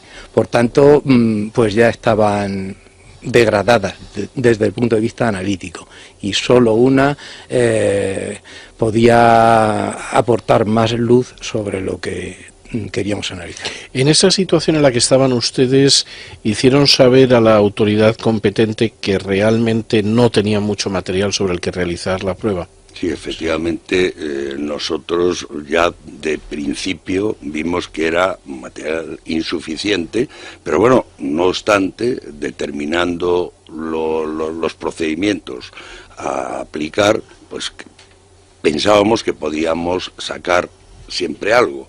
Siempre, si se hubieran guardado las aguas de lavado, porque normalmente cuando se quiere determinar una analítica, lo que se hace es hacer un lavado con agua o con acetona, con un disolvente, y esas aguas, lógicamente, arrastran todos los componentes. Claro. Evidentemente, si se hubieran guardado esas aguas de lavado, pues hubiéramos podido hacer un contraanálisis, primero de las analíticas que se ha hecho con ese arrastre de esas aguas, que cuando preguntamos por ellas nos dijeron que no existían, que se habían destruido.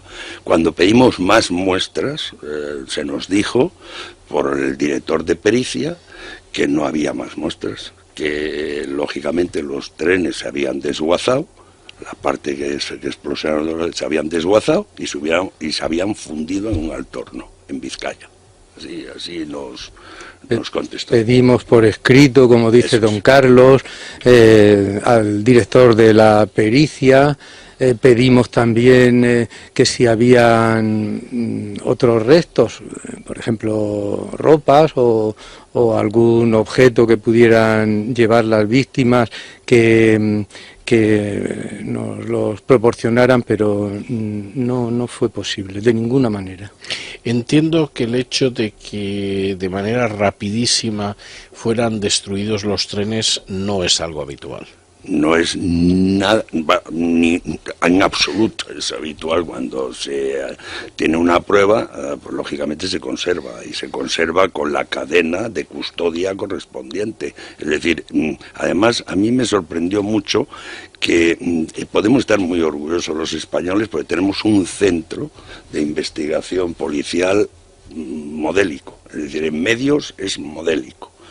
Y siendo un centro de estas características, donde hemos estado trabajando mis compañeros y yo 3 meses y medio largos, pues evidentemente a mí me sorprendió muchísimo la dejadez no de responsabilidad, no sé cómo llamaría yo el tema, pero esta dejadez en la falta de custodia, el que desaparecen las pruebas, que uno pida las aguas de lavado, no existan las aguas de lavado, bueno, pues dame las analíticas, o llévanos donde se han estado guardando las muestras, tampoco se nos enseñó. En fin, hay toda una serie de hitos y acontecimientos que están todos filmados, además, porque eso sí, se cuidó muy mucho su señoría de filmarnos toda la trayectoria. A mí eso... ¿A la que llegó usted fue compartida por los otros peritos o se produjo una división de los peritos en cuanto a esto? No, ahí se dividió el grupo porque, claro, nosotros nos dijimos 3 ensayos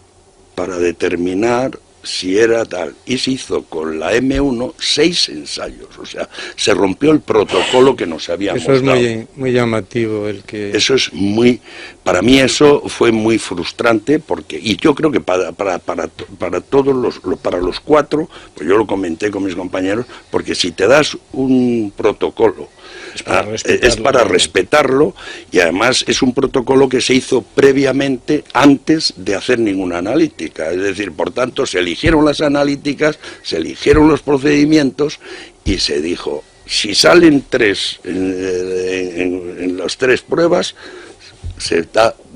pues no, hubo que hacer 6 en este caso. Y aún así los resultados seguían siendo... Sí, indudablemente. Apareció la nitroglicerina en los 6 ensayos. Hay una anécdota también con otra muestra que no era conflictiva frente a estos 6 ensayos que se le tuvieron que hacer a una muestra por lo que daba, porque estaba, yo en algún momento he dicho que las muestras hablan, y por lo que estaba dando, frente a ella otra muestra con 2 positivos y un negativo se dio como positivo. Pero esa no era conflictiva. Entiendo. Vamos a ver, ¿las reuniones que ustedes tenían como peritos, es cierto que se grababan? Totalmente.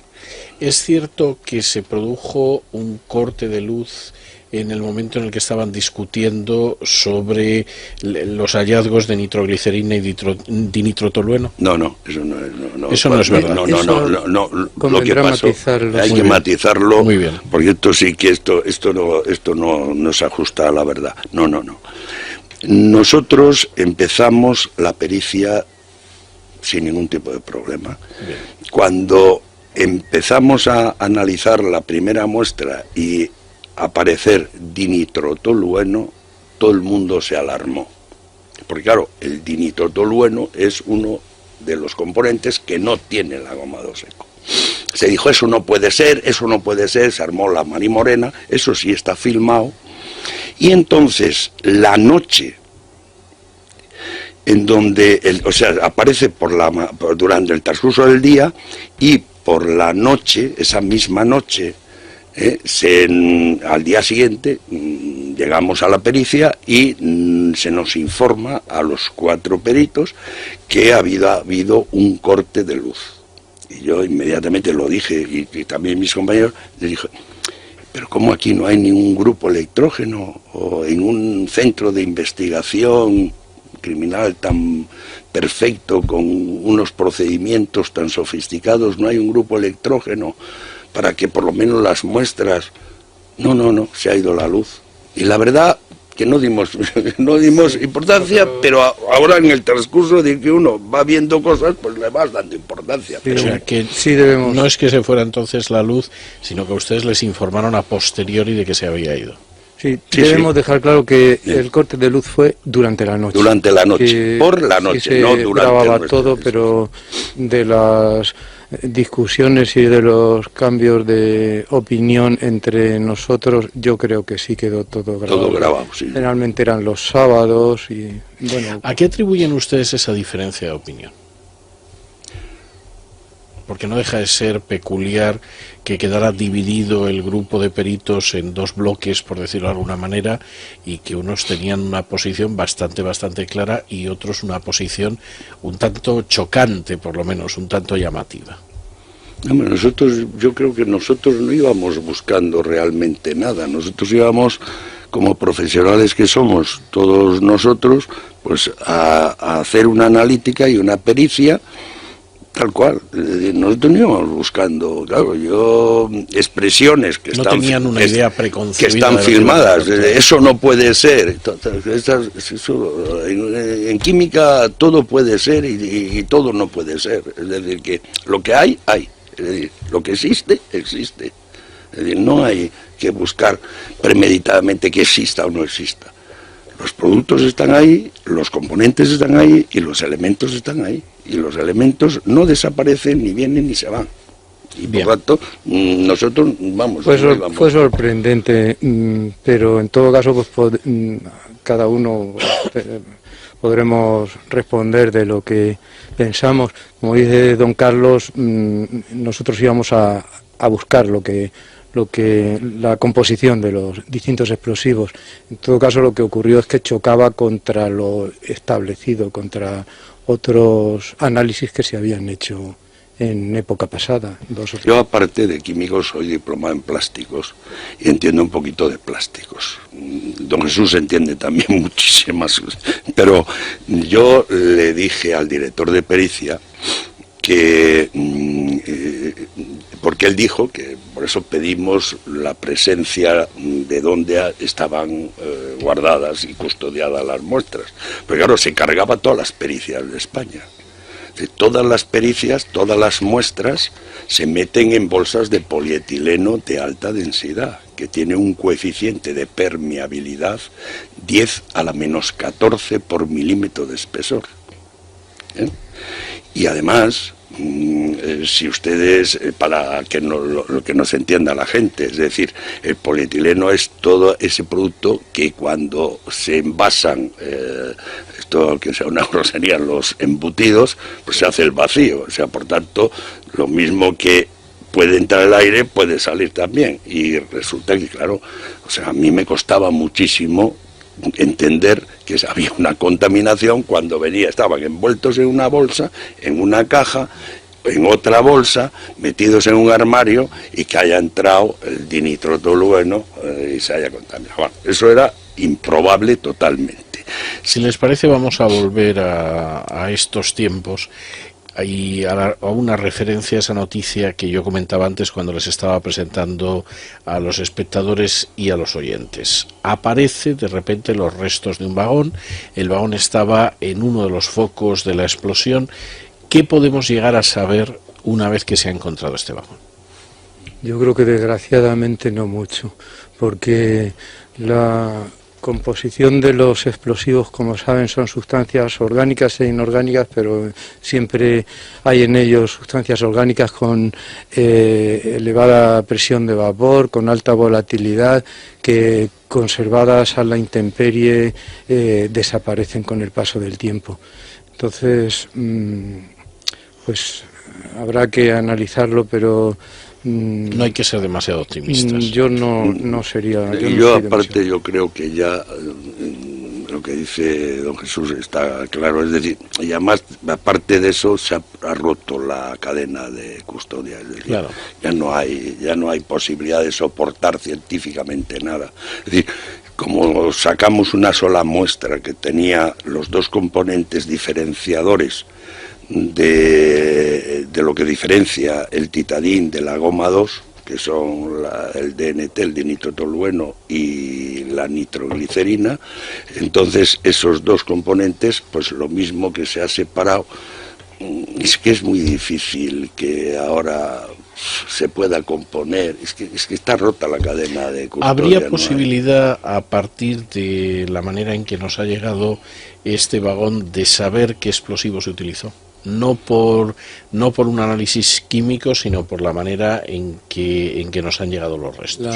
La huella mecánica sí podría ser el tipo de corte que producen los distintos explosivos, sí es característico de ellos, de cada uno de ellos, y probablemente sí.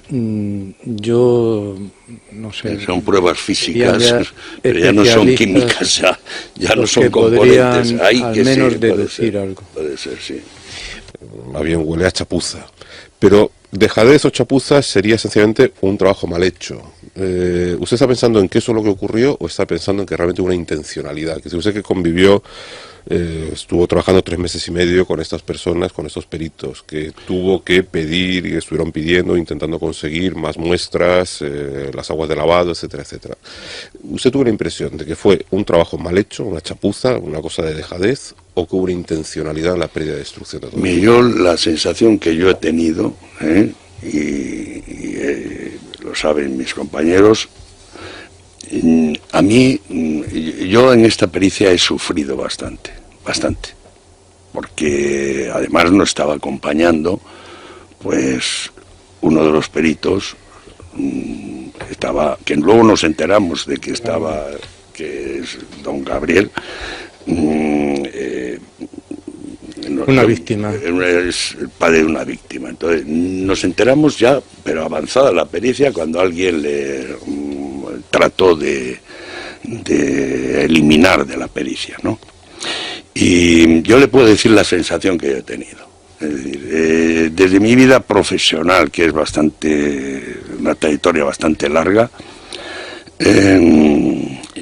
nunca he tenido la impresión de engaño y de sensación de que me estaban tomando el pelo, o una sensación, ¿cómo le diría yo? ¿De estafa? No, de estafa no, de una sensación muy difícil de transmitir, pero o sea, una impotencia técnica de no poder haber llegado a la verdad. Impotencia técnica, es decir, personal como profesional, cuando explotan unos trenes y luego cuando estamos realizando la pericia y estalla también en la Terminal 4 y se nos llena de piedras, bueno, hasta todas las escaleras de cantidad de muestras, y en una pericia de este calibre aparezcan 23 muestras, un tornillo, una tuerca, lo que dijo don Jesús, 0,1 gramo de muestra, una sensación de que he sido engañado, vamos, de engaño profesional, de verdad, impotencia de no haber podido llegar a la verdad.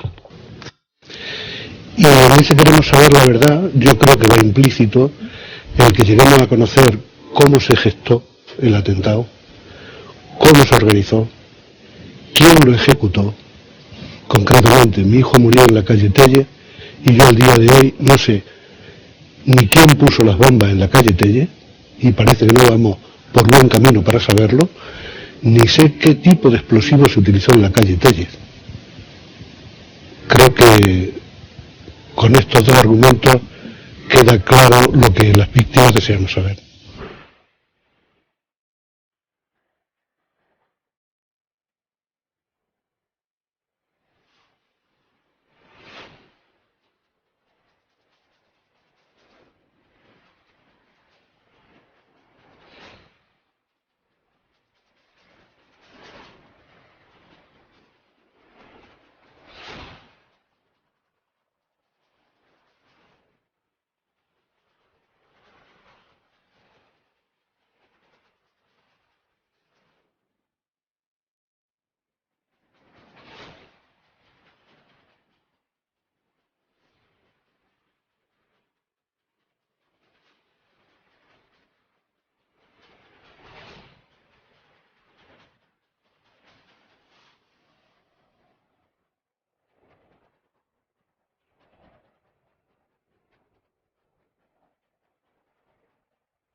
Es decir, que no existe ninguna otra muestra para poder comparar o que no se haya analizado, aparte de las que ya obran en los informes periciales. No. Una pregunta más, señor. Gracias. ¿Alguna más?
estuvimos hablando sin que me dijeran detálleme cuáles son los que les salen a ustedes en análisis.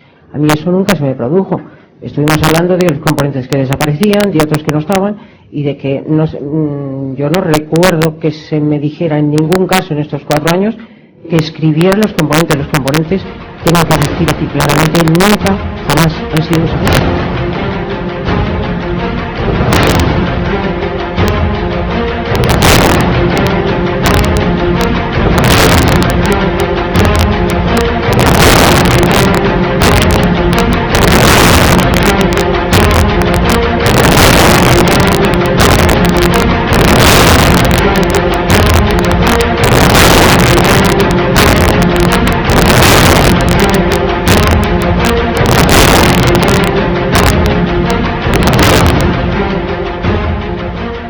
artefacto utilizado por los terroristas fue en todo caso dinamita plástica tipo goma.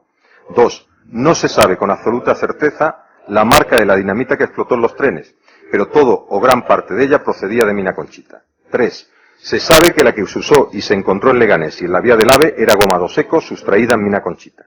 4. La falta de determinación exacta de la marca de la totalidad del explosivo no impide llegar a conclusiones jurídico-penalmente relevantes respecto de la intervención de los procesados en los hechos enjuiciados y su consiguiente responsabilidad.